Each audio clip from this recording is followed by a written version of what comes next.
You gonna do makeup for gay porn? For gay porn? How much they paying me?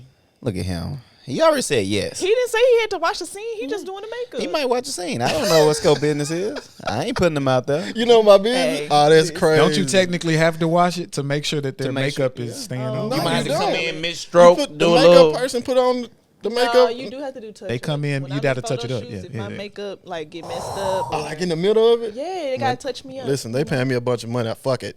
Look at you. I'm doing it. Watching dicks.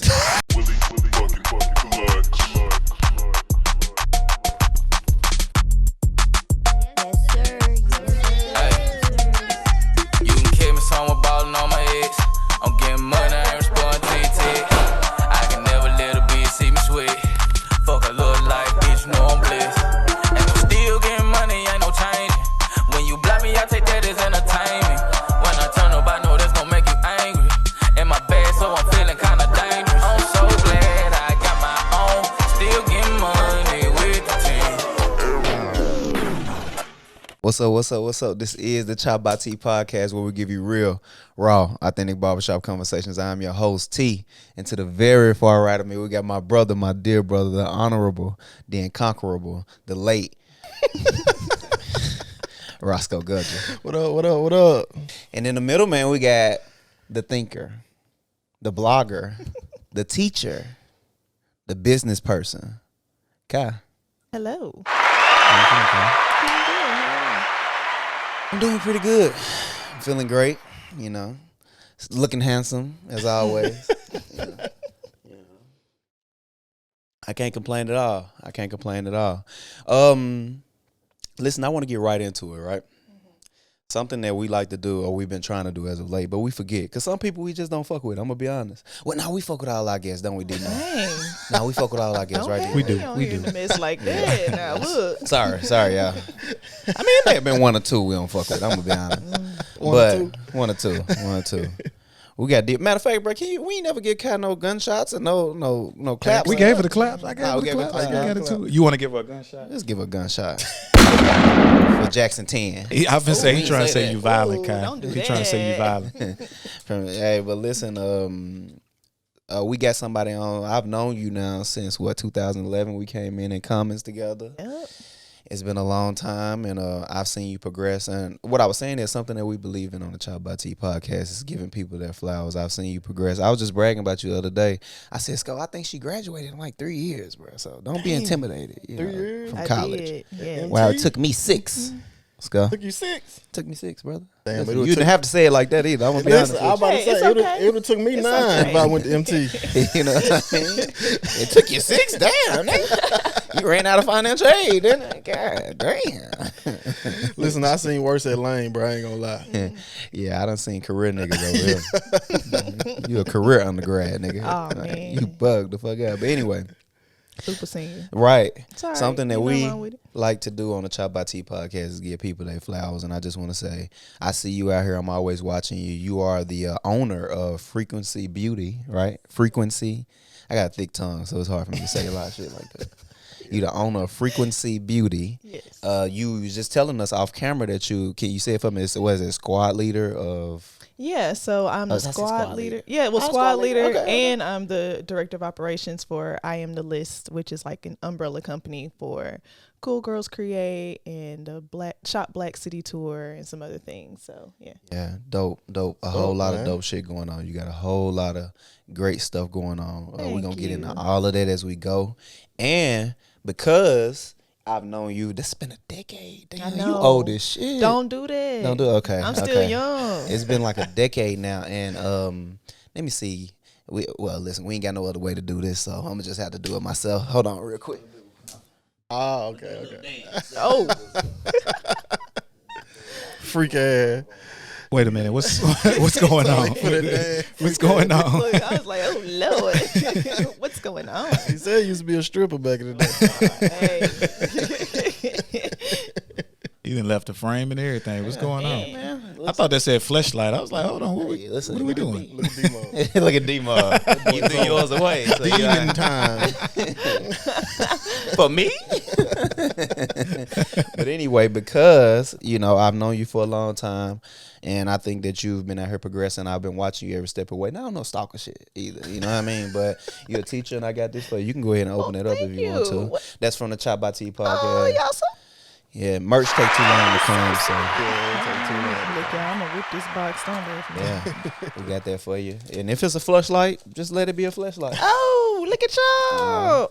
But yeah, we got that for you because Let me Make sure I let me finna say, show- make I'm sure about you to hold let that me up so show people the can see camera. that. Hold on, that is so sweet. You gotta put your hand behind it like the influencers do. There you go.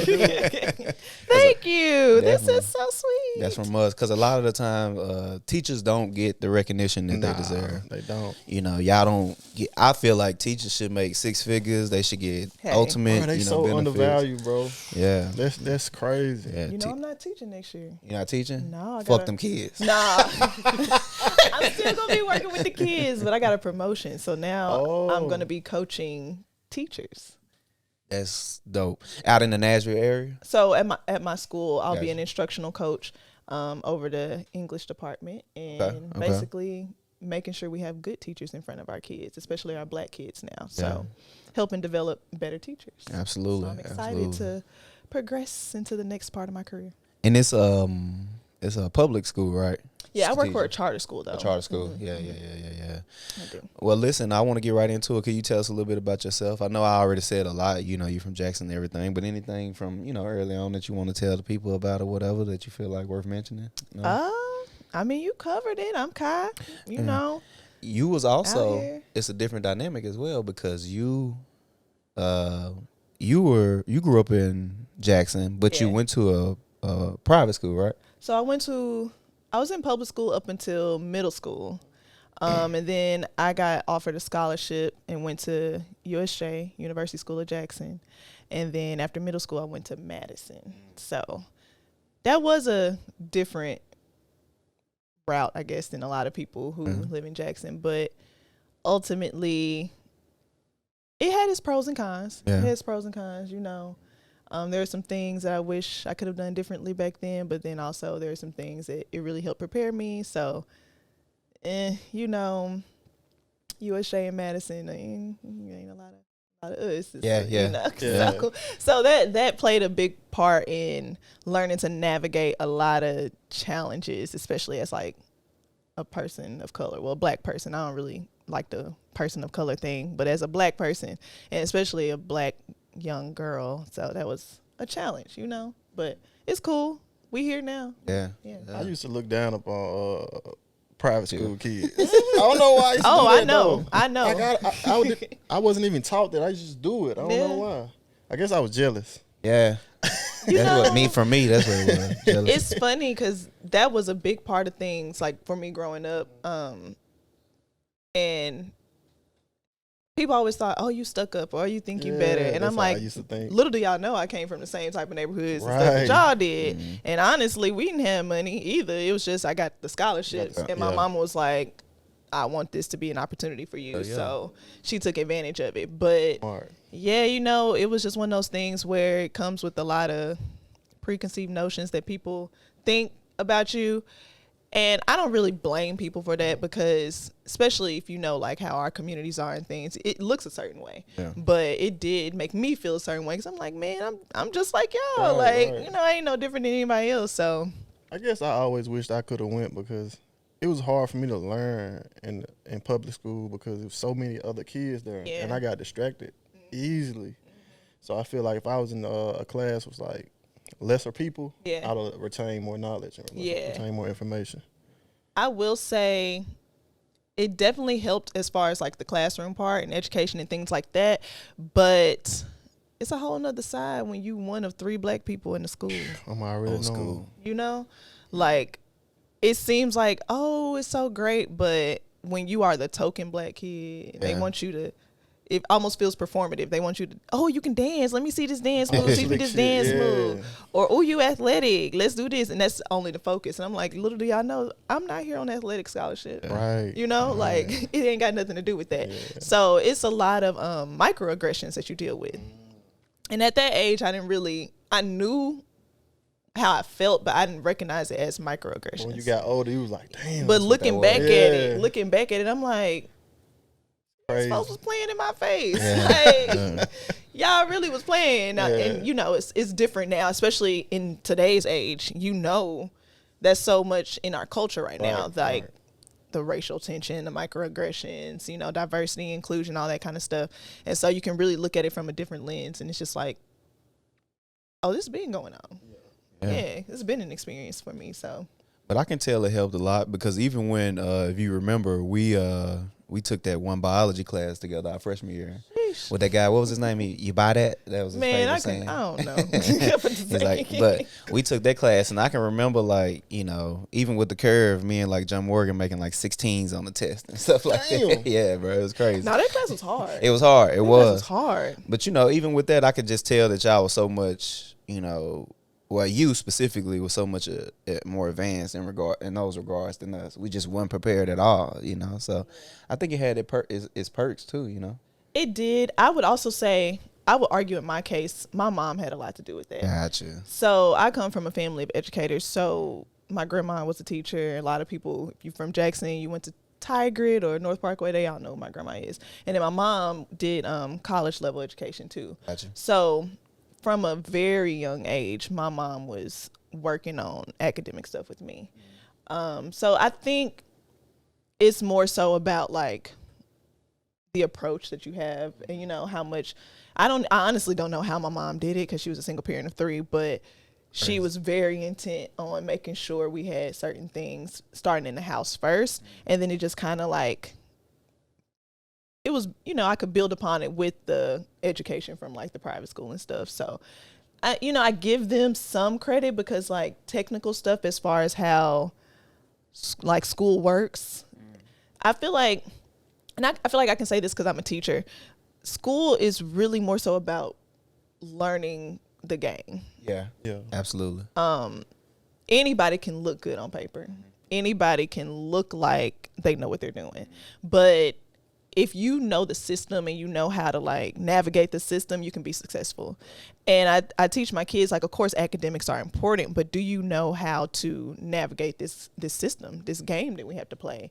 And so it's kind of different, but yeah, it helped. It definitely, like when it comes to things like test taking, like SAT, ACT type things, it definitely helped in that aspect.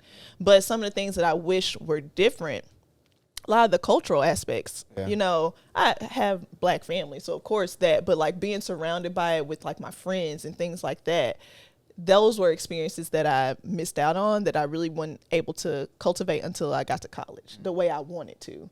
So it's pros and cons. I wouldn't, me personally, when I do choose to have kids, I won't be putting them in private school. It'd be public school.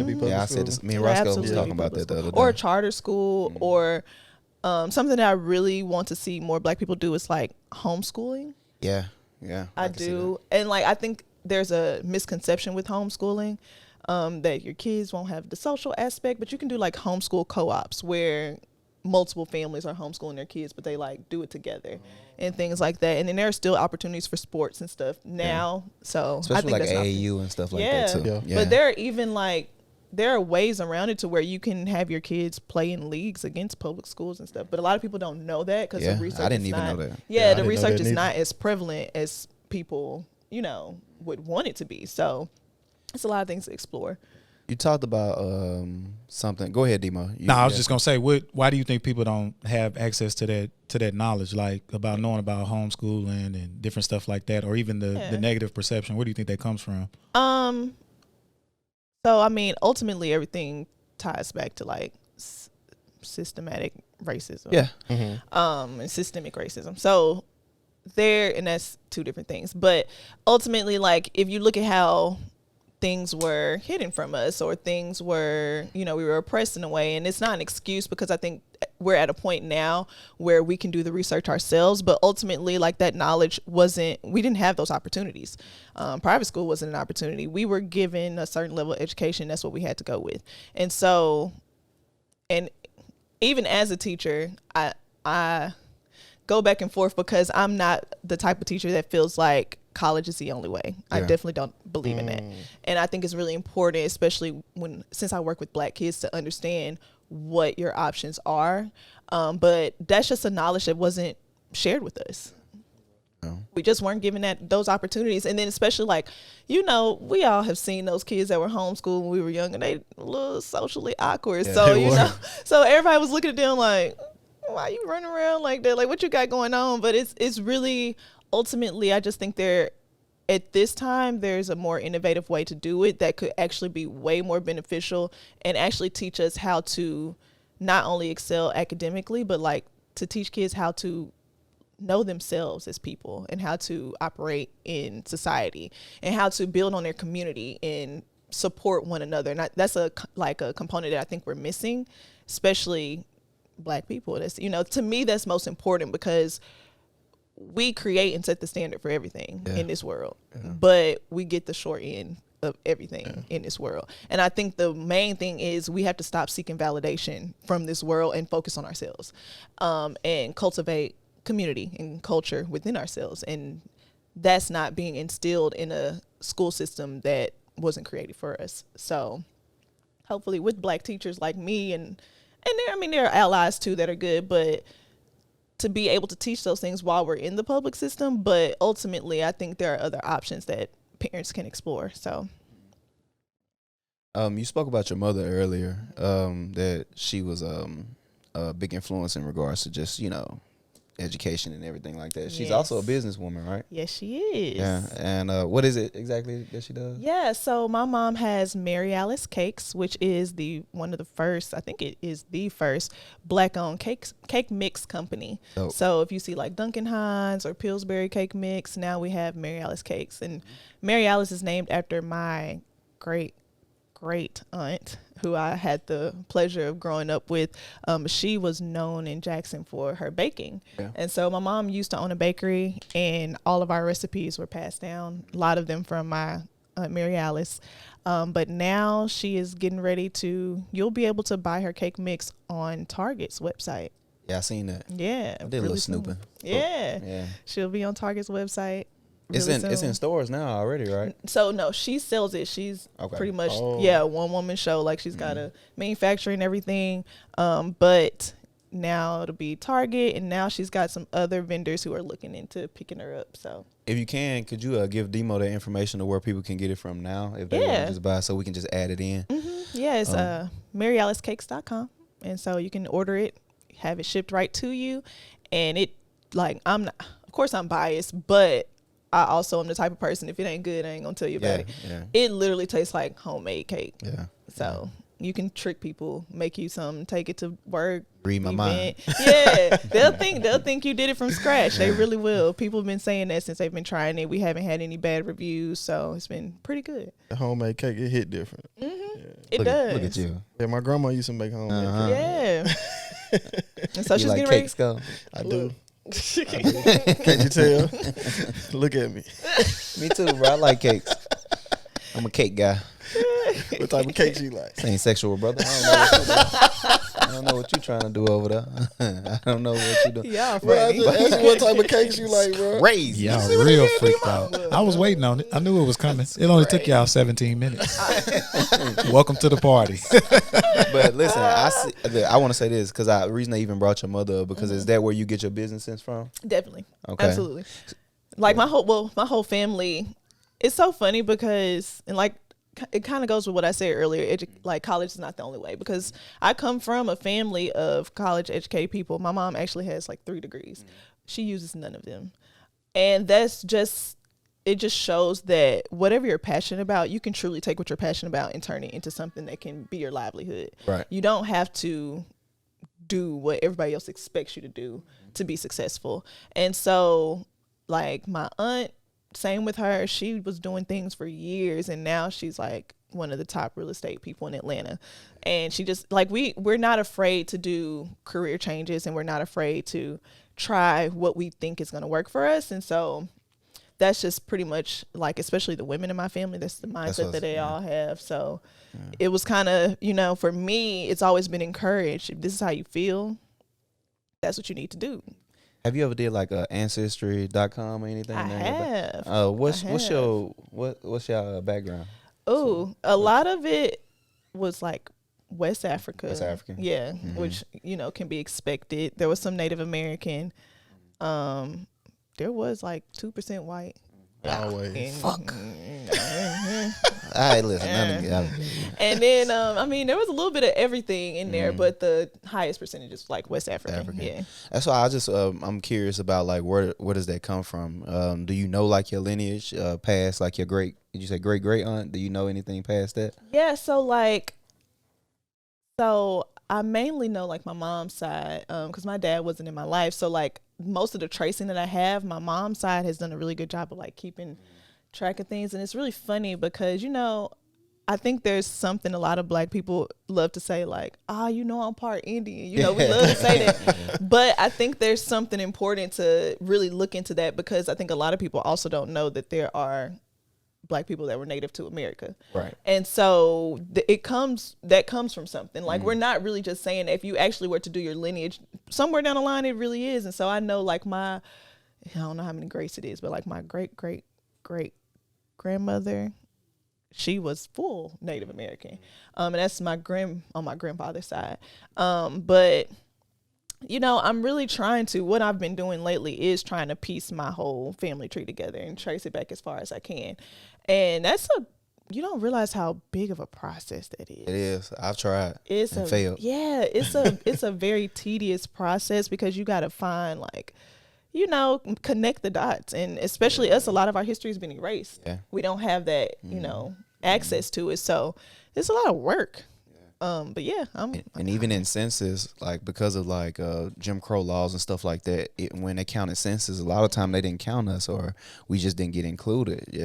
Again, goes back to what you said, systematic racism. So I know that, you know, intimately, because I've tried myself. Yeah. So, but the reason I'm even asking you about your history and your background and all this, because I want to know, like, you know, where did this business mindset come from? Obviously, you got it passed down through your mother, and you own a couple businesses you're a part of besides that. Well, Frequency Beauty. Yes. I talked about that. So, what is that? What is Frequency Beauty? Yeah. So, everybody knows I've always been like a beauty enthusiast. You're a model too, right? Yeah, so that's where it came from. You know, modeling and makeup, you have to get used to. Like, I do my own shoots sometimes, my own creative directing, so I had to learn how to do my own makeup, because when you on the come up, you can't always afford a makeup artist. So 100%. So it's like I started playing around in makeup, and I really love like lip gloss and lipstick. That was the starting basis for me.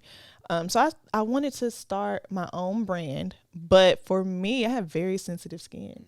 So a lot of the stuff was breaking me out. Yeah. And I was just like, man, I'm a girl. Like, I'm a girly girl too. Like, I want to be cute, but I can't wear this stuff. And I wanted a brand that could be safer. So I needed a company that could help me make a product that could eliminate a lot of the ingredients once I started researching that were harmful to skin. But not just that. A lot of people don't realize, like, as people, like, your skin is your largest organ. Your skin is technically an organ. Anything that you put on your skin is absorbed directly into your bloodstream.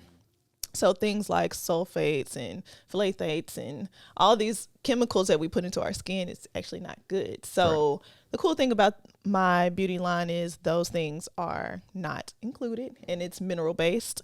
It's got like all the oils that you would want, vitamin E, vitamin A, like everything that you would want.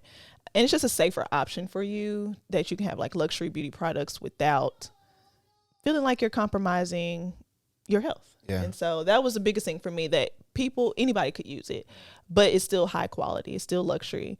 And you can be conscious. And so I'm very big on consciousness as far as health in general. And so like the thank you cards that I use are biodegradable. You can actually plant them and they'll grow a plant for you. Really? Yeah. And then I give crystals to everybody because I'm really big on crystals and collecting crystals. So I try to pray and meditate on each of my customers, and whatever I think they need, like I'll give them a crystal aligned with what I think they need. And so it's just about tying everything. I think it's important, like whatever your spiritual beliefs are or your personal beliefs, I feel like everything you do should be tied into that. And so this is a beauty line for me to tie everything together. So what you're telling me is Sco can use this makeup. I mean, so listen, I'm coming out with some men's products soon. You know. The day I put on some makeup, Terio don't have a penis. I'm gonna tell you like this. Oh, wait a minute. Whoa. Chop it off then. How about I've never that? put on no makeup. You gonna put on some And makeup? Sco men put on makeup when they on They ESPN. on TV. They put Listen, makeup they on. do. Listen, They they do. been Your not putting favorite, me with no your makeup. favorite analyst put no makeup. Right. Listen, I ain't going for it. I had a Now, bad if you get experience with famous, makeup. you're going to have to. I had a bad experience. You had a bad experience, but you Yeah. just said you would never put on makeup. Nah, I'm gonna tell you what happened. This You was girl putting it came on. over one.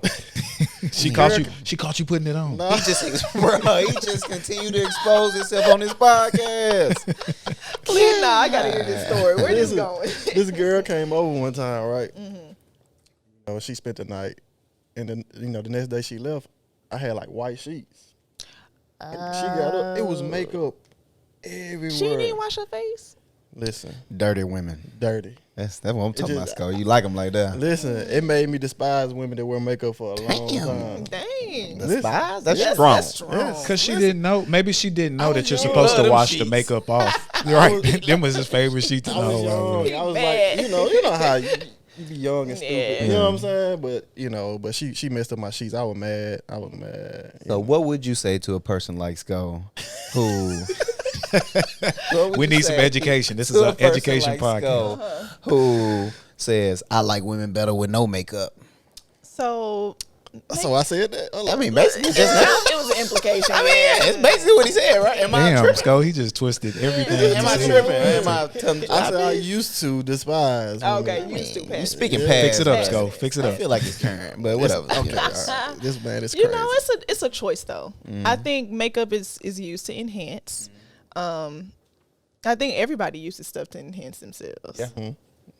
Yes. Let me tell y'all, some of y'all be hat fishing. Okay. Oh yeah, that's true. What about the little chalk shit they put on their y'all, lining and shit? y'all be lying about them lines sometimes. You know, you get to them 30s and them things start Well, what disappearing about you a the little bit. hey? If women can do it, the lace fronts, why can't men do I the? don't You see know, nothing I know wrong you say with you it. don't You judge know, what I'm hey, saying. you It's know. the same thing, ain't Lace it? front. Listen, it better be a He snatch popped that lace bitch front. off. What's up, girl?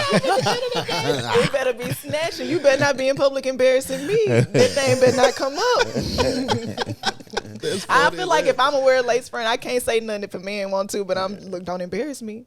Same way men, y'all be knowing now when y'all see the lace, y'all can see it. Yeah, I don't have to check. That's my own only couple thing. times. I'm like, at least make it look like, because some of the women with the lace front, it's like a cone. It's like a cone head, and I'm like, yeah, that don't look good right there. When I can tell what it is, Yeah. it's like You ain't even no hair guy. You just know. I just know. What the hell is The that? point is the illusion, and that's Yeah. why I think a lot of people miss. Like, I don't think it's nothing wrong. You should be able to wear whatever you want to wear, but the point is for it to look like it's yours. Yeah. Hey, And if it don't, I did used to want to be a makeup artist though. hey, Oh, you I got the did. skills. I don't have the skills. them big fingers. This is revelation, But brother. I seen how much money they can make. And they make money. That shit is crazy. They make money. That shit is crazy. And hairstylists. Yep. You can make a wig. Hey, listen, if I knew how to do art, I would be doing it. So you telling me Yes. I hold on Yes. because okay, yes, all right. He said yes already, right, Demo? He said did. yes, Kyle. He We did. all heard yes. So Hey. this example I'm about to give, I know some men who do it though. you gonna do makeup for gay porn? For gay porn, how Yeah. much they paying me? Look at him. He already said yes. He didn't say he had to watch the scene. He just doing the makeup. He might watch the scene. I don't know what Scope business is. I ain't putting them out there. You know my business? Hey. Oh, that's crazy. Don't you technically have to wash it to make sure that their To make makeup sure- is staying Oh. on? No, You might have to you come don't. in You mid-stroke, put the do a makeup little. person put on the makeup? No, you do have to do touch. They come in, When you I gotta do touch it photo up. shoots, Yeah, if my yeah. makeup like get messed up, Oh, like in the middle of it? yeah, they gotta touch me up. Listen, they paying me a bunch of money. Fuck it. Look at you I'm doing it. watching dicks. Hey, You don't care. hey, ain't nothing wrong with it. The power of the If dollar. I'm making 6 figures, I don't give a damn. Listen, I'm Okay. putting that makeup on them. Kai, I want to go back to what you said. We're going backwards a little bit, but I want to go back to what you were saying about kids, like you feeling like there's other options except college, like Absolutely. and you feeling like there, because it's so ironic. Me and Ethan, I got my little brother back here with me. Me and him are having that discussion. Yeah. Where it's like the feeling of doing what you need to do, right? You know, to get to where you want to be, because it's not our fault we have to go to school. It's just something we have to do. Right. But at the same time, as me and T was talking about before that everybody showed up too, you know, at the same time chasing what you want to do on the side of that. Mm-hmm. So like you said, your mama got, you said 3 degrees? Mm-hmm. She got 3 degrees, but she doesn't use any of them because while she was chasing her degrees, she was also chasing her business. Right. So I just wanted you to elaborate on that and just, you know, yeah. so he could hear it and, you know, and make sure he retained and all of that. Right. And I have 2 little brothers, and I talked to them about this. One goes to TSU, and he's studying computer sciences, and then the other goes to FAMU. He plays football. But I think he's studying business. And so it's one of those things where I think the misconception is the only way to be successful is to go to college or get a master's degree or be a doctor, be a lawyer. And those are all amazing things to do. They're all great accomplishments. And if that's the path that you need to take to do what you want to do, absolutely take that. But I think we, especially Black people, if we really look at how we operate and our mindset and what we're truly like innately good at, there are just so many other options for us. I think we lost focus of trade schools. Like we need barbers and hairstylists and chefs and plumbers and electricians. Like, and there are people who are passionate about that kind of thing, but we don't focus on it and we don't push it or even show kids that that's an option. Or if they want to be an entrepreneur, like what does it look like to go through the steps to start your own business? Kids doing video games all day, every day. Making millions too. And that's what I'm saying. Like there are already kids younger than me making more money than me because they decide to make a YouTube from there. Like times are changing now. Yeah. And there are just so many other ways to do it, but we don't really present those options to students. Or even like, even if they don't want to do a YouTube, you want to be a game designer. Like that's a 2-year certification. You can come out of that making $75K, which most people who go to school for 4 years and get a master's degree don't hit that. Don't make. And you can do that in 2 years. And I just think there's so many options that we just don't put on the table for kids. And that's how you get this cycle of adults who career hopping, or which is nothing wrong with that, because I mean it took me a couple times to figure out exactly what I want to do, but like career hopping or just not happy, or we see so much depression in our people because they're trying to fit into these standards that were never set for them in the first place. And I think that ultimately that's the biggest thing to understand. Like this is a system that wasn't created for us, so why do we feel like we have to follow it exactly? Now we may need parts of it, but that's not the path that we have to take, or anyone, but specifically us. We have to learn how to create our own direction, and that looks different for everyone. It's not going to be the same for everybody. So I try to tell my students, like, okay, I have some that say to me, I don't want to go to college. And any other teacher, oh no, you need to go to college. I'm like, okay, well, what do you want to do? That should be the question. That's fine, but what do you want to do? Mm-hmm. Like, what does happiness look like for you? What are you good at? Do you know your strengths? And that's where it starts. Do you even know what you are naturally good at? Have you created hobbies for yourself? Because a lot of that starts with hobbies, but kids don't have hobbies these days. Adults don't have hobbies. And that's something that's really important to me. I think the turning point in my own life was when I found hobbies. And some hobbies are just because I enjoy doing it, and they give me something to do when when I was having a job that I didn't love. I had hobbies that I love. And then I learned how to turn those into money, or they were just hobbies to keep me happy. And kids don't have hobbies anymore. Like, what are your interests so that you can figure that out? Because you can't figure it out without knowing what you're interested in. So. And we're definitely heading into like a gig economy. I think the beauty of the internet is that it's actually eliminating like the corporate structure or the infrastructure. Mm-hmm. We head into a gig. You can go now and just do things like Uber or Lyft and all of that and still, make a decent living. But also, it's like you said, it's people out here that's making millions and millions of dollars through doing like these things that we would consider like gigs or whatever. But yeah, no, that's my thing. That's my biggest thing is business. I study it. I enjoy it. I try to look into the future now, and I think it's very important, especially for like my son, for example, to just give him that, you know, and by that I mean just give him like that.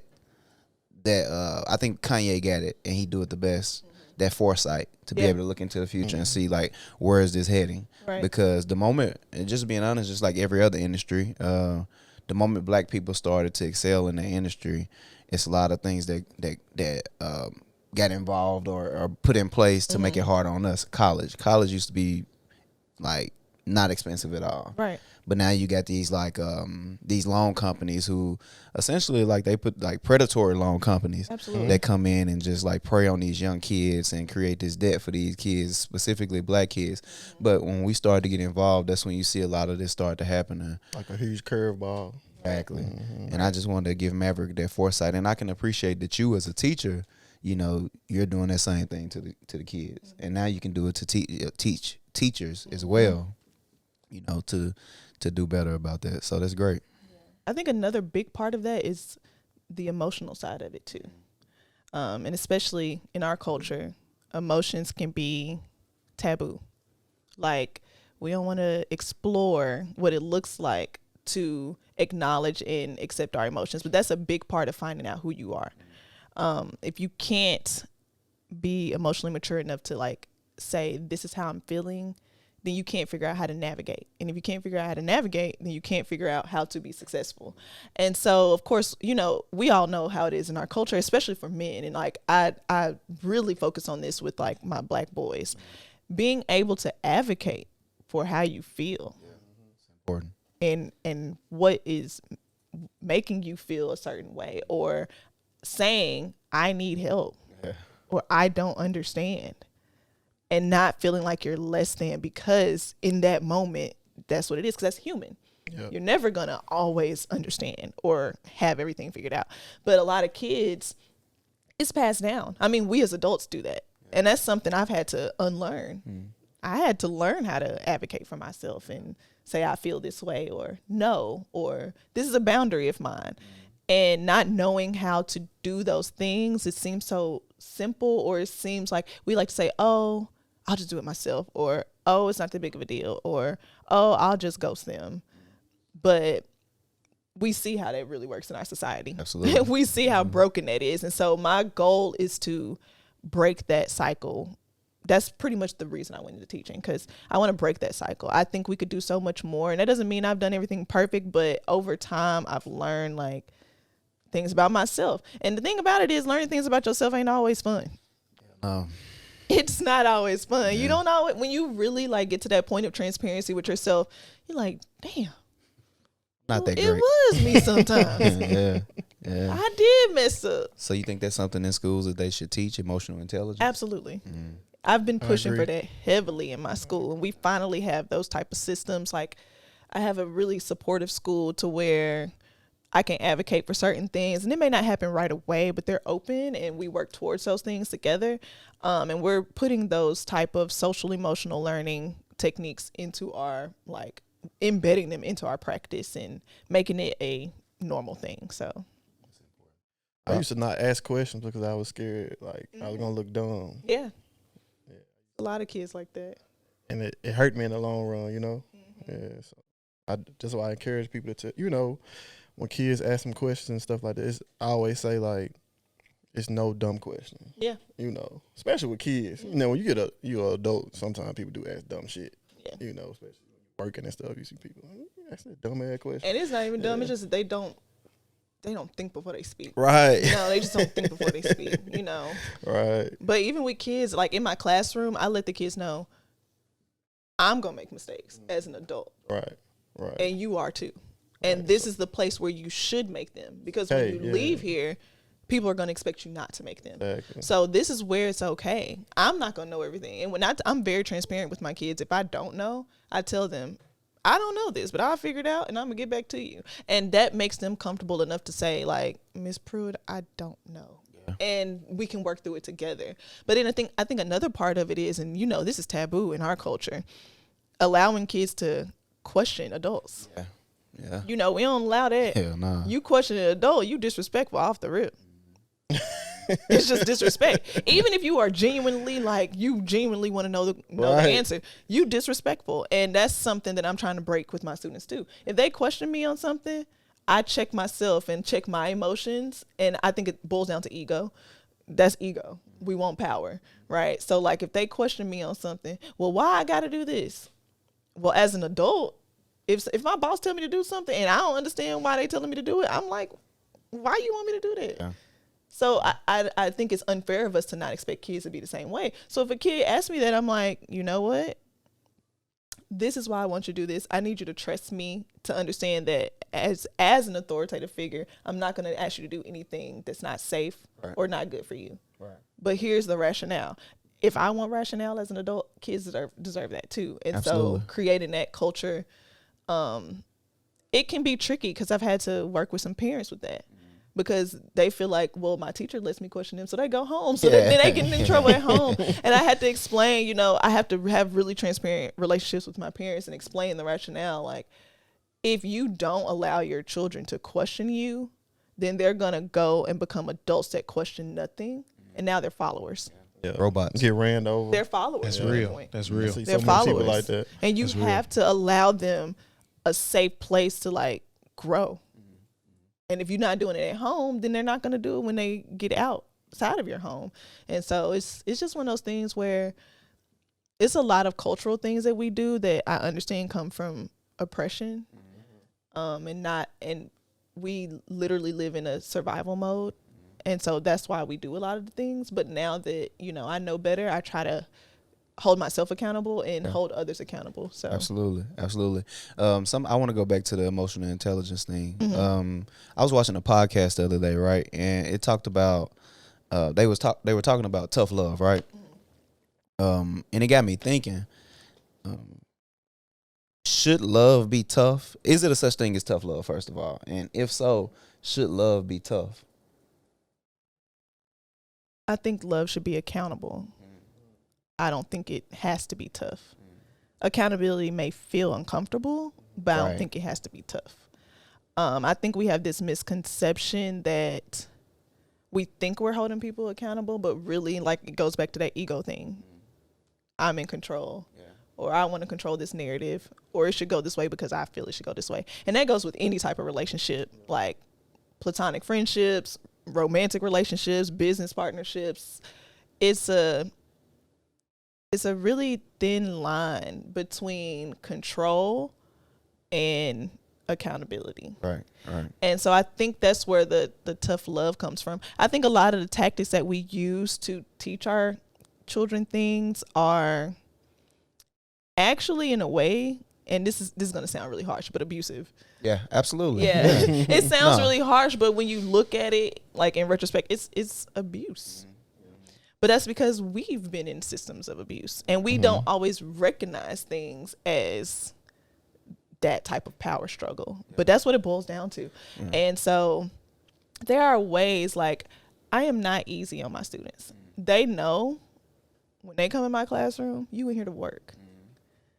I'm going to push you out of your comfort zone.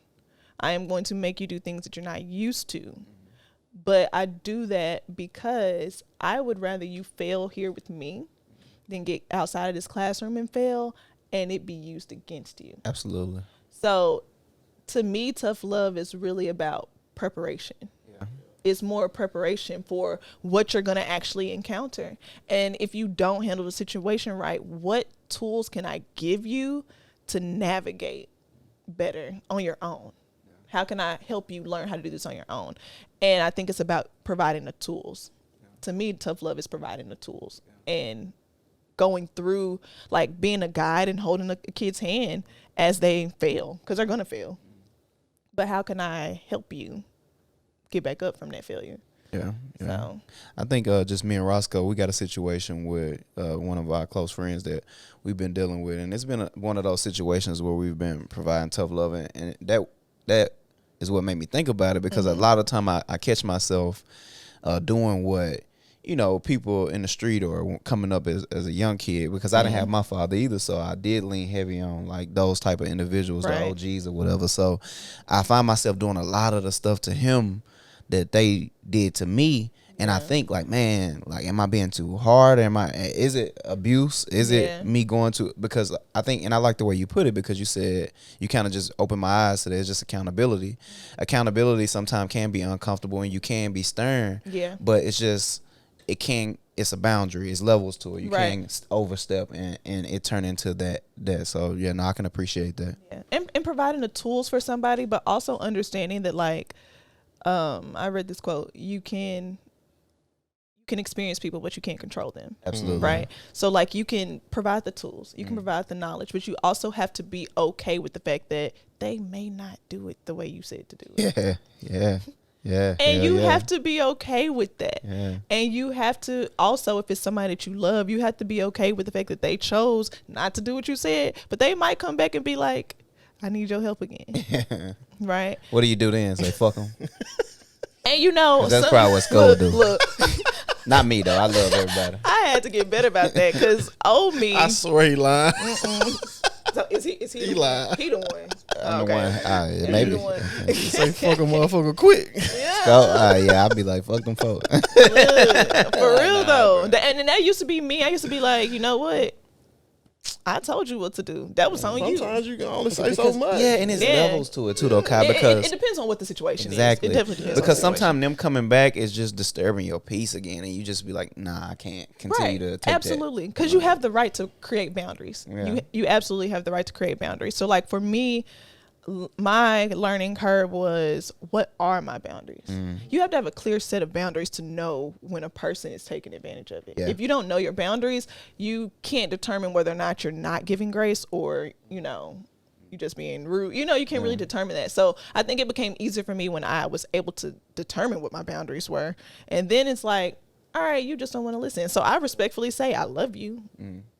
I'm here for you if you absolutely need me, but this is disturbing my peace at this point. Once I start feeling like I'm talking to a wall, like it's over with. Right. It's over with. Like, there's nothing else to talk about. Right. You're going to be this way. It is what it is. Because the person ultimately has to want to change themselves. I can provide you the insight and the knowledge that I've gained. And that doesn't mean I'm an expert. It doesn't mean my way is the only way. But I mean, I can provide a perspective. And you can choose to take it. Right. Or you don't have to take it, and that's your choice. Everybody, like I tell my students all the time, I'm a firm believer in choices. You can choose whatever you want to choose, but understand that every choice comes with some type of consequence. Absolutely. And you have to be okay with whatever consequence follows the choice that you make. So when my students tell me, well, I don't want to do my homework, I'm like, okay. See you next year. And I tell them, I'm like, do you understand the consequence of not doing your homework? And you know, if they can name it for me and they're okay with it, I'm like, you know what, this is your choice. And I said, but be prepared if your parents ask to explain that to them. Because, you know, I keep in contact with my parents. So if they ask me, I'm like, well, this is what they said. Yeah. Have you ever had a student that you just could not reach? It just wasn't responding to you? I won't say there's one I couldn't reach. I will say there have been some that is taking to the end of the year. Chip away. Yeah. It takes some time. I'm the ones with the black forces. Sorry, this ain't no shot at you either. Listen, and them black forces, I ain't saying follow the stereotype, but all stereotypes come from some truth. Nah, for real though. But yeah, I've definitely had some challenging kids, because the demographic of students that I work with is like inner city Nashville.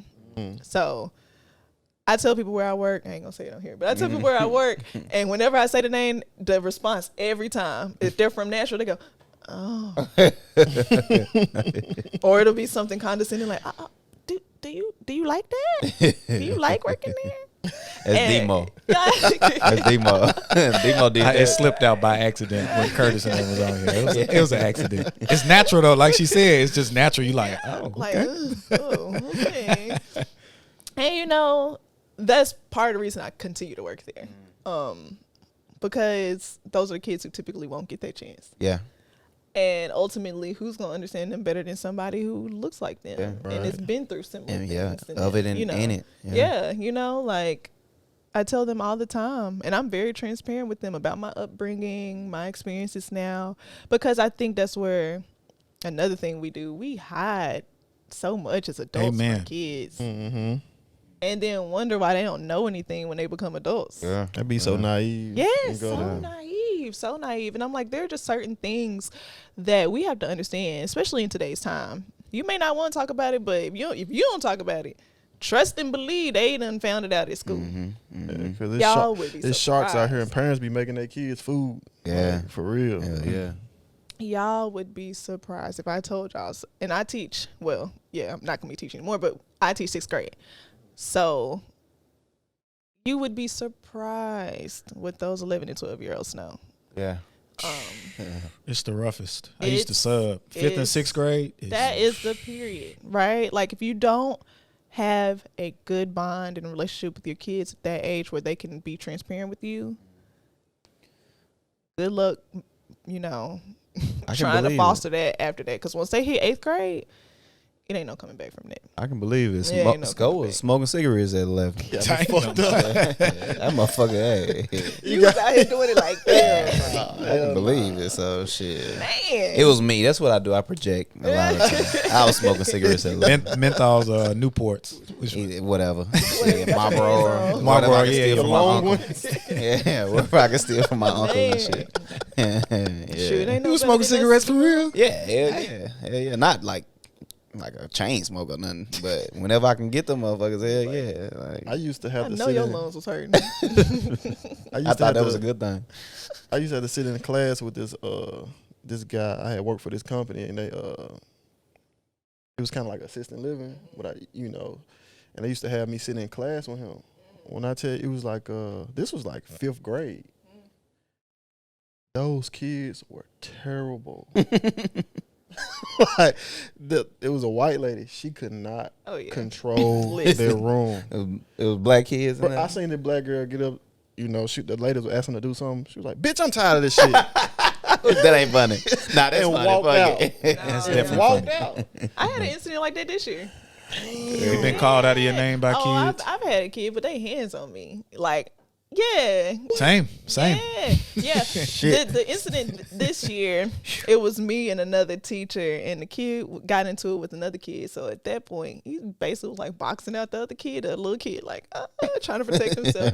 So at that point, we trying to break it up and get the kid to the office. It's the end of the day. I'm like, you wait till the end of the day, do all this. Yeah. So he get mad. He gets so mad and calling the other teacher all kinds of bitch ass niggas and cussing him out. And then I'm like, come on, you gotta go to the office. Yeah. And he start saying, I don't give a fuck, bitch. Like I said, oh, I got your bitch. Like, okay. But like, yeah, cussing me out. Told me he was gonna have his sister come with my ass. Damn. I'm like, okay. Okay, and and as a teacher, you gotta be real careful the kind of stuff you say back. Yeah. So I'm like, I tell people all the time, teaching ain't as cute as you think it is. Like you gotta have another level of self control. And I'm like, you know what it feels like to have somebody threaten your life and you can't say nothing back? Because on the inside, I'm like, please tell your sister. Right. I am Where that every bitch day. You know, 10 toes down. I'm here every day. Third period. To 3:30. And okay, he hit you like Pull that'll be hard for me. Yeah, and it's like, yeah, that student didn't hit me, but I've had another student, twice in my teaching career, and it wasn't like they hit me. I probably would have lost my job then. But put their hands on me, or if I take a phone, grabbing me, trying to get it back, like that type of stuff. And and I don't like to say that because it's not the case all the time, right? But there are those instances that has happened. But even in those instances, I'm able to reconcile with those students because you understand. You understand. They're only a product of what they know. Yeah. Right? So if they haven't been taught how to handle conflict or how to handle their emotions, we see adults do it.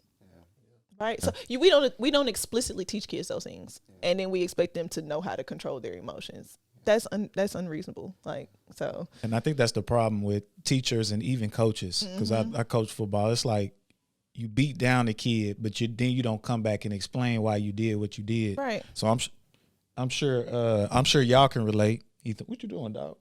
I'm sure y'all can relate, Sco and Roscoe, or Sco and T. Mm-hmm. When y'all was in football, y'all might have been doing we used to have to roll down the hill, or do some dumb exercise, but then nobody explains why you did it. Like, why are we doing It's this? like, why are we doing this? So like you said, coming back and reconciles how you build trust and how they learn, okay, like you said, there are consequences for every action there's a consequence. Right. Yeah.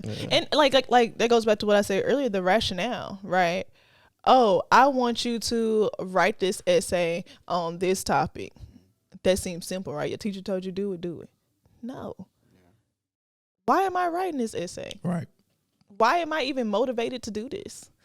And that's where I think a lot of teachers mess up. They don't get why they supposed to write. So I teach you to write because there is not one job that you're going to do, even if you're working in fast food, that there's not going to be some level of literacy in writing. Absolutely. You have to practice that. If there's a time where somebody's doing you wrong, you have to be able to advocate for yourself. You learn how to do that through writing. You know, if you're asked to do a speech in honor of your parents, you got to know how to write. If you do go to college, you're going to be writing every single day. Yeah. Right? Like, it's explaining that. It's explaining that even if you do go to a trade school, you typically have to do some type of writing exercise to get into that school, to get accepted into the program. But honestly, what it boils down to is you got to know how to express yourself. Yeah. If you can't put into words what's important to you, why is it going to be important to me? Absolutely. And so I tell them we practice doing that through our exercises at school. And so I have to put some type of rationale or some type of explanation behind everything because kids deserve that. You can't expect them to grow up to be free thinking adults if you're not allowing them to ask questions and providing them a rationale, which is why we get into jobs and we know the stuff is wrong, but we don't say nothing because we just like, I don't know what to say, because we don't know how to speak. We don't know how to write. We don't know how to advocate. Something that I one of my favorite books. At this point, he should be paying me too. I done DM'd him like 12 times. So this motherfucker need to respond. Malcolm Gladwell. No, he won't respond, bro. I don't know what his issue is. Like, but I'm gonna tag him too next time if we do this as a clip. But Talking to Strangers about Malcolm Gladwell, and it's just essentially what the I don't know if you ever read the book, but the premise of the book is just pretty much just being able to see things from other people's perspective. And I think you got that down pack, and that's key to what you know, to success in what you're doing now. Because if you can understand the different sides to why that young boy is, you know, so aggressive, or why this girl just cursed his teacher out, and why this teacher responded in this way, I think that can the result of that will be a lot of success.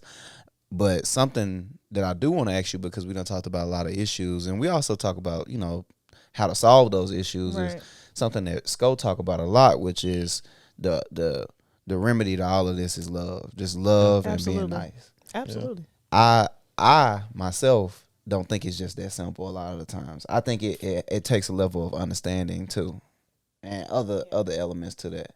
Yeah. I think love is the basis of everything. Right. Right. So like, one of my mantras is do everything from the frequency of love. So that doesn't mean that I eliminate the action behind it. But if my action is not backed up by love, it's probably not going to be successful. Right. I love what I do. I'm going to get further in what I'm doing, right? Or I love this person. I'm going to treat them better. Or I just want to be kind, which is love. Then I'm going to be able to influence more people. So like, that's the basis of everything. Right. But with anything, there has to be actions that follow it. Yeah, you know, like, but it should always be, when I say the frequency, which is kind of how like the name of my business came about, it's the energy that you exude, right? So everything that I do, and we're human, so you ain't always gonna be loving. Yeah. You ain't always gonna feel happy, and you ain't always gonna handle things the best way, but how do you come back from that? Yeah. And the focus of that is love. So like, what do I do to bring myself back to a frequency that is kind and patient and, you know, compassionate and helpful? And I think a lot of people don't think about things from that lens. So I always say, you know, as long as you're leading with love, nothing you do will come from like malice intent. Exactly. You know? Exactly. Just lead with love, you know. Me and Demo pops had that conversation at we was having dinner. I don't even remember where it was, but me and Demo pops was having that conversation because when I wrote my other book, To Be Human, a part of it was love, and I said that like that, you know, love is the key, love is the answer. And he asked me a question, and since then I've thought about it like a lot, and it was like, is it that simple though? Yeah. Is it just that simple of love? And I thought about it, and I think it kind of made me come to the conclusion like, yeah, because in my thinking in the beginning, it was just love, just lead with love, just love people. But like you just said, it's levels to it, and it takes action, and it takes other things. Right. But love is the basis. So I can agree with that. And it's kind of like, you know, like I tell people all the time, even like relationships, love is not enough. Yeah. I can be madly in love with somebody. Yeah. But if I'm not putting the work in, we stagnant. Yeah. Right? And I know at our age, that's something we all probably either have had to learn or, you know, in the process of learning, because it's one of those things where you're like, well, I love you. That ain't enough. Hell no. And I'm like, no, because I have needs, just like you have needs. To me, yeah, I can love you, but love is also an action. So like, what does that give and take look like? What does that work look like? What do those steps look like? And that goes towards anything. Like, of course, it's easy to use relationships as an example because we all understand that. Right. But with work, you know, something I had to accept about myself was I've always like naturally been good at just picking up on stuff easily, right? Like, it's just, oh, I want to learn this, I'm going to do it. But what good is that if I'm not like cultivating the craft? Yeah. So yeah, I love what I do, but girl, you still in the same place. What good is that love if you're not putting in the work? Right. And that's why I think a lot of people get it mixed up. Like, yeah, love is your foundation. But if you ask any successful married couple and they name what has made them successful, they're definitely going to mention love. But it is a long list of other things that come behind that love. And I think people forget that is your foundation. That is what you go back to. That is what you lead with. That is not enough for anything, for things you're passionate about, for the people you care about, for your job. None of that. And it's a level of, it all goes back to accountability. Are you willing to hold yourself accountable to do more? Are you doing enough? And most of the time, the answer to that question is no. Yeah. And it's hard to say about yourself. Yeah. I didn't do enough. Like, I reflect back on like my past, like friendships, relationships, jobs, and something I've been really pushing myself to do is to reflect more, because that's how I know how to moving forward. And I look back and like, yeah, there were times where people did me wrong, and things didn't play out the way I wanted to, but I still look back and I'm like, you could have done more too. Yeah. I do the same thing. Yeah, like you could have done more. With friendships, relationships, with women and stuff, I look back, all that shit was my fault. Yeah. Some point I could have did something that could have stopped it from going to where it went. Exactly. You could have spoken up. Yep. You could have put a little bit more effort here. You could have let this situation go when it really wasn't that important. Like, my problem was never saying what needed to be said at that moment. That's a big one. Terio be on my ass about that. Yeah. Shout out to y'all for being honest like that, man. I'm perfect. Okay. And that from the bottom of my heart. Oh, okay. Listen, this guy right here do no wrong. Tell him about the time you spazzed out when y'all went to jail. Tell him about that. Oh. Which time? I was finna say, do we have time? Y'all got time? Got a lot of those moments, and I perfectly done that. So. But you know what? I think that's a testament too. Yeah. You got to feel that way about yourself too. Yeah. You know, I don't know about the perfect part, but you do got to think you the best thing. You know, self-evaluations. I learned that in the military. It was many nights that I sat in my bunk, and I just had to look and sit and be with myself, because it was no more distractions. It wasn't no TV that was running. It wasn't a woman that I had beside me. It wasn't, my phone. Yeah. It was just me having to live with myself. So many times that was like some of my darkest moments right there, just having to sit and live with myself and figure out how unhappy I really am with myself in the moments. So that's an ugly period sometimes. It is, and it was, and I had to do that shit for months, just laying there, nothing. But, something positive that came out of that is that I can be honest with myself, and I can, by understanding myself, I can also learn to understand other people and just look at a situation and be like, I know that person and know what they're going through. Right. I think we all self-evaluate though, but the trick is we do it in negative ways sometimes. So there's plenty of times where, like you were saying earlier, Sco, you go back and you like, dang, that was my fault. But sometimes we say, well, dang, I knew I should have cussed them out. Like you start thinking about responses that you should have had. Yeah, I've been there too. It's like, okay, I'm self-evaluating, but I'm doing it in a negative way. So Right. there's no basis of love, like you were saying, Kai. So it's like we know how to self-evaluate. It's just like, are we cultivating it from a place of love, or are we letting our emotions, the negative emotions, take over? I do that sometimes. Be thinking, like, I let a lot of niggas slide. So many, yeah. I plenty. definitely. I still be niggas thinking that sometimes. Y'all niggas got over. Y'all got lucky. Shit was 10 years ago. Am I crazy? That's when I get the judge. What's wrong with 5th grade, took my ice cream. Should have smashed it. Look at it. It will be ice cream, huh? Let's go. Ice cream and cakes.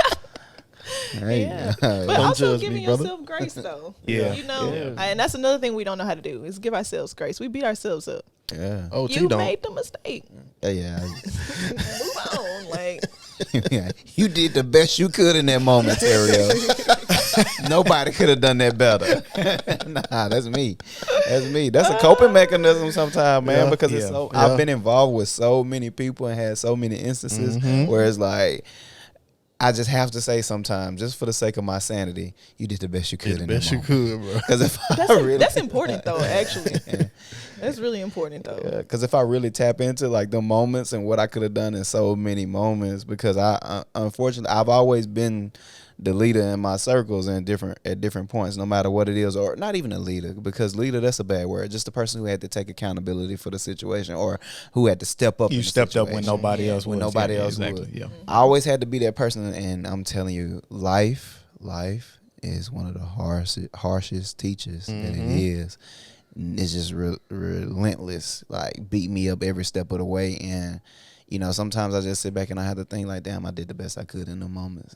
But you a glutton for punishment too, because that's one of the things I love about you is that you always willing to help people out. But it's also one of the things that I feel like hold you back. Absolutely. Because you involve yourself with too many people because you're trying to help. And that's one thing that I had to learn, that you can't be nobody's savior. So it's like sometimes you got to get out of, me and you talked about it, T. Sometimes you just got to get out of your own way. Yeah. And that comes with you. The best thing you could do with somebody is to leave them alone. Yeah, like and I'm gonna leave you to your problems. And learning what's in your control, too. Yeah, Yeah, exactly. Even we talked about that, Demo. Like, it goes back to that thing of love. I seen, but what if you just love that person? Yeah, you just love that person so what I mean? much. But it's like I love you enough that I'm not gonna allow what you're going through affect me and hurt me. That's love. It's me getting out of the way and letting you deal with whatever you got going on. Because at the end of the day, you got to deal with it. That's why I always tell people who come to me with advice, it's like, look, do you want my advice? Because what I'm going to leave with you with is that I can say whatever to you, but at the end of the day, it's up to you to fix it. Right. So, See, my problem was I seen unconditional love like change a lot of people in my life. So I started doing that with like other people also, and I was getting hurt. You know, Love has conditions. Yeah. I don't care what nobody's saying. yeah, I don't do unconditional. yeah, Because that's how you don't have boundaries, right? It doesn't mean that you give up easily on somebody. When I say that, it doesn't mean that I'm like, oh, I'm going to ghost you, or I ain't going to give you a chance, or I'm not going to forgive. Because love is a lot of forgiveness. And I think a lot of people don't realize how much forgiveness. But when I say it's not unconditional, a lot of times we lack those boundaries, right? And we allow love to be enough influence to say, to accept things that we normally wouldn't accept. Yeah. Or to not speak up when we know it's something that bothers us.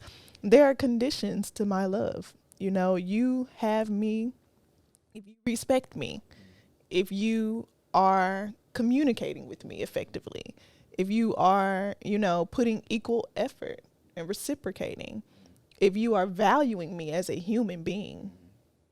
Those are the conditions. It's not unconditional. If you're not meeting those conditions, then I'm sorry. We probably just need to respectfully separate. Yeah. And it's okay. Like, it's okay to acknowledge that.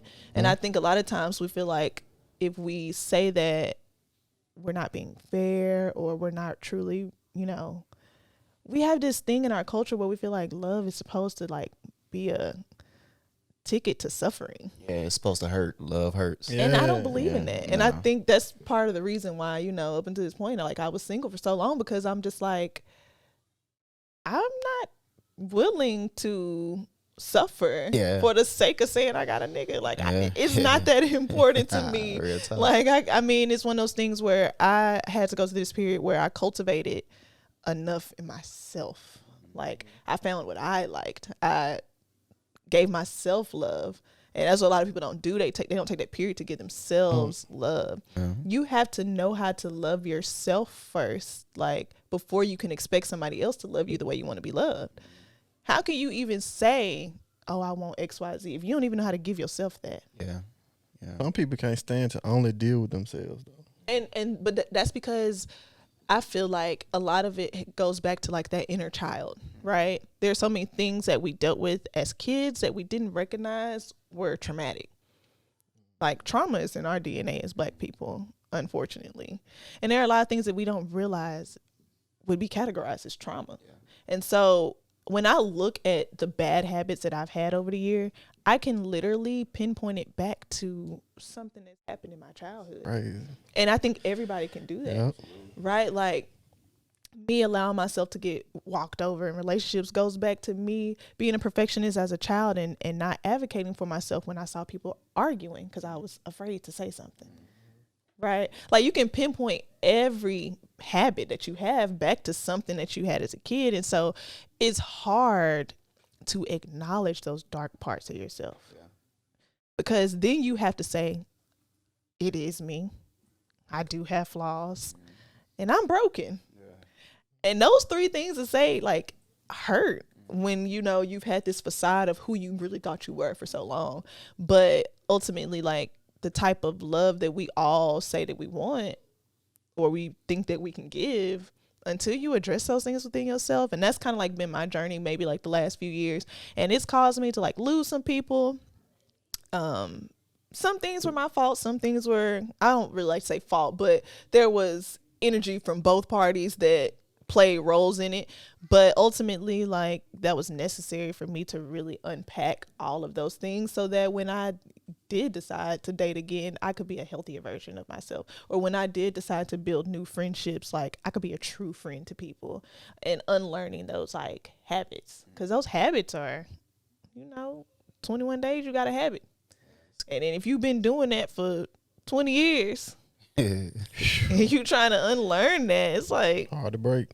That is hard. It is hard to acknowledge those things about yourself, but better to do it for your life, So absolutely. I think everything that you just said is key. Listen, there was a lot of gems dropped in this episode. I know you got some places to be. About what time we looking at right now, Demo? About an hour 10. All right. What do you have next? What else you got going on? What should we be looking for from Kai? Yeah, so I'll probably be dropping some new things for my business end of the summer. Get some new merch and some new products. Looking at some things for the men, some skincare. Okay. Yeah, working on all those type of things. Beard. Yeah. Me too, man. I mean, I probably could get even finer with a beard. Here we go. I'm thinking about this man here. I just hate this nigga. Yeah, and I'm working on some creative projects, some new photo shoots and stuff coming up. So I'm always doing something. Yeah, if you follow me on social media, y'all see I'm always doing something. So it'll be some things here and there. Yeah. Well, we definitely gonna stay tapped in, and we'll be on the lookout for it. Listen, I appreciate you for coming on, giving us all these gems, man. It was important. You put on for the black woman. You put on for the black woman. Thank y'all for having me. Yeah. But listen, this is the ChoppedByT podcast, where we give you real, raw, authentic barbershop conversations. Until next time.